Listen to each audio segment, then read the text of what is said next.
Praise the Lord. Mathai എഴുതിയ സുവിശേഷം 22-ാം അധ്യായം. യേശു പിന്നെയും അവരോട് ഉപമകളായി പ്രസ്താവിച്ചതെന്തെന്നാൽ, സ്വർഗരാജ്യം തൻ്റെ പുത്രന് വേണ്ടി കല്യാണ സദ്യ കഴിച്ച ഒരു രാജാവിനോട് സദൃശ്യം. അവൻ കല്യാണത്തിന് ക്ഷണിച്ചവരെ വിളിക്കേണ്ടതിന് ദാസന്മാരെ പറഞ്ഞയച്ചു. അവർക്കോ വരുവാൻ മനസ്സായില്ല. പിന്നെയും അവൻ മറ്റു ദാസന്മാരെ അയച്ചു. എൻ്റെ മുത്താഴം ഒരുക്കി തീർന്നു, എൻ്റെ കാളകളെയും തടിപ്പിച്ച മൃഗങ്ങളെയും അറുത്ത് എല്ലാം ഒരുങ്ങിയിരിക്കുന്നു. കല്യാണത്തിന് വരുവീൻ എന്ന് ക്ഷണിച്ചവരോട് പറയിച്ചു. അവർ അത് കൂട്ടാക്കാതെ ഒരുത്തൻ തൻ്റെ നിലത്തിലേക്കും മറ്റൊരുത്തൻ തൻ്റെ വ്യാപാരത്തിനും പോയി കളഞ്ഞു. ശേഷമുള്ളവർ അവൻ്റെ ദാസന്മാരെ പിടിച്ച് അപമാനിച്ച് കൊന്നുകളഞ്ഞു. രാജാവ് കോപിച്ചു. സൈന്യങ്ങളെ അയച്ച് ആ കൊലപാതകന്മാരെ മുടിച്ച് അവരുടെ പട്ടണം ചുട്ടുകളഞ്ഞു. പിന്നെ അവൻ ദാസന്മാരോട്, കല്യാണം ഒരുങ്ങിയിരിക്കുന്നു, ക്ഷണിക്കപ്പെട്ടവരോ യോഗ്യരായില്ല. ആകയാൽ വഴിത്തലയ്ക്കൽ ചെന്ന് കാണുന്നവരെയൊക്കെയും കല്യാണത്തിന് വിളിപ്പീൻ എന്ന് പറഞ്ഞു. ആ ദാസന്മാർ പെരുവഴികളിൽ പോയി കണ്ട ദുഷ്ടന്മാരെയും നല്ലവരെയും എല്ലാം കൂട്ടിക്കൊണ്ടുവന്നു. കല്യാണശാല വിരുന്നുകാരെ കൊണ്ട് നിറഞ്ഞു. വിരുന്നുകാരെ നോക്കുവാൻ രാജാവ് അകത്തു വന്നപ്പോൾ കല്യാണ വസ്ത്രം ധരിക്കാത്ത ഒരു മനുഷ്യനെ അവിടെ കണ്ടു. സ്നേഹിത, നീ കല്യാണ വസ്ത്രമില്ലാതെ ഇവിടെ അകത്തു വന്നത് എങ്ങനെയെന്ന് ചോദിച്ചു. എന്നാൽ അവന് വാക്കു മുട്ടിപ്പോയി. രാജാവ് ശുശ്രൂഷക്കാരോട്, ഇവനെ കൈയും കാലും കെട്ടി ഏറ്റവും പുറത്തുള്ള ഇരുട്ടിൽ തള്ളിക്കളവിൻ, അവിടെ കരച്ചിലും പല്ലുകടിയും ഉണ്ടാകുമെന്ന് പറഞ്ഞു. വിളിക്കപ്പെട്ടവർ അനേകർ, തിരഞ്ഞെടുക്കപ്പെട്ടവരോ ചുരുക്കം. അനന്തരം പരീശന്മാർ ചെന്ന് അവനെ വാക്കിൽ കൊടുക്കേണ്ടതിന് ആലോചിച്ചുകൊണ്ട് തങ്ങളുടെ ശിഷ്യന്മാരെ ഹെരോദ്യരോട് കൂടെ അവന്റെ അടുക്കൽ അയച്ചു.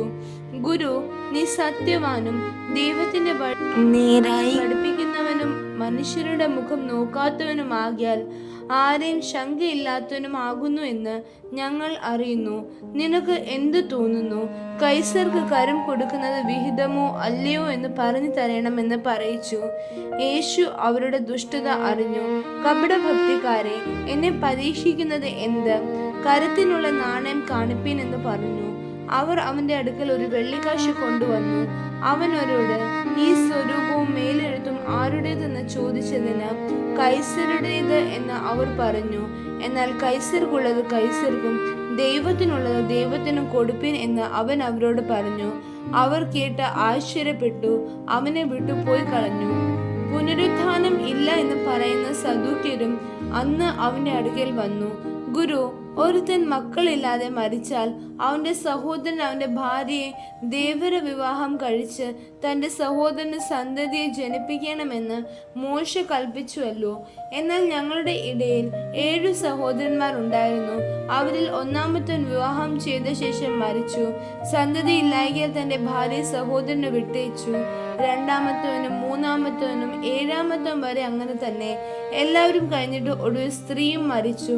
എന്നാൽ പുനരുത്ഥാനത്തിൽ അവൾ 7 വരിൽ ആർക്ക് ഭാര്യയാകും? എല്ലാവർക്കും ആയിരുന്നുവല്ലോ എന്ന് ചോദിച്ചു. അതിന് യേശു ഉത്തരം പറഞ്ഞത്, നിങ്ങൾ തിരുവെഴുത്തുകളെയും ദൈവശക്തിയും അറിയായ്ക കൊണ്ട് തെറ്റിപ്പോകുന്നു. പുനരുത്ഥാനത്തിൽ അവർ വിവാഹം കഴിക്കുന്നില്ല, വിവാഹത്തിന് കൊടുക്കപ്പെടുന്നതുമില്ല. സ്വർഗത്തിലെ ദൂതന്മാരെ പോലെ എത്രയാകുന്നു. മരിച്ചവരുടെ പുനരുത്ഥാനത്തെക്കുറിച്ചോ ദൈവം അരുളി ചെയ്തിരിക്കുന്നത് നിങ്ങൾ വായിച്ചിട്ടില്ലയോ? ഞാൻ അബ്രഹാമിൻ്റെ ദൈവവും ഇസഹാക്കിൻ്റെ ദൈവവും യാക്കോബിൻ്റെ ദൈവം ആകുന്നു എന്ന് അവൻ അരുളി ചെയ്യുന്നു. എന്നാൽ അവൻ മരിച്ചവരുടെ ദൈവമല്ല, ജീവനുള്ളവരുടെ ദൈവം അത്രേ.